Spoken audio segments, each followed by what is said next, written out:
Mrs. Sige lang kay ingon ko nga God put people for a reason, for a purpose. You guys had to be here. Kamutanan kung kinsa mo ditala na lang sa Ginoo. Nagsukumawa ka, pero ganito na lang, tanan mo, i-appointment na, divine appointment yun eh. Nga makakita po ninyo, may encourage.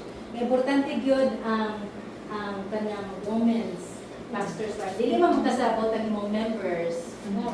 Di ba kaintindi? Ang ilang mo, perfect na siya, kay na pastor's wife. Dili na kakaintindi. Naaga ni sa kuwan sa among katong resort pa. Kanya, naibig business, kanya, naibig pastor's wife, kanya, pastor. Ang akong kuwan na ko'y i-hire na mag-assistant manager na po. Wala siya kabalo na kami, naami problema. Kanya, nasa problema si pastor. Nagkaada may problema, one time, kaya na step kids, naman siya yung anak. Bagut-but, o niya ka murag nag-give ko they were fighting na nasuko niya anak. So, long story short, nakatanaw yun na sila, ang assistant manager. Yung niya, ay nabi, kay problema? Ingana yun. Huwag ka balo. Abi na ako, dili mo magka-problema. So, kay tao raman mi.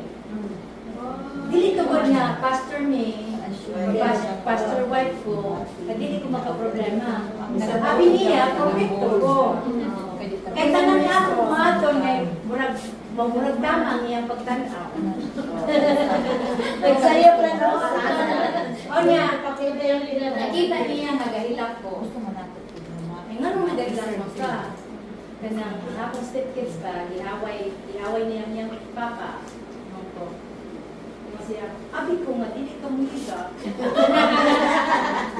Kaya piling na ko happy, kaya pa rin ka mamlanay. Happy yun. Bisa kong saon. Smile yun. Bisa kong saon, nag-smile. Si Ana, ang customer, hello. Bisa, sakit na rin. Smile yun. Tingnan na ako siya. Asawa sa pastor. Pag may muabot na membro. Pero kasagara gid daw asawa o ang pastor mo ana gyud ang membro nga.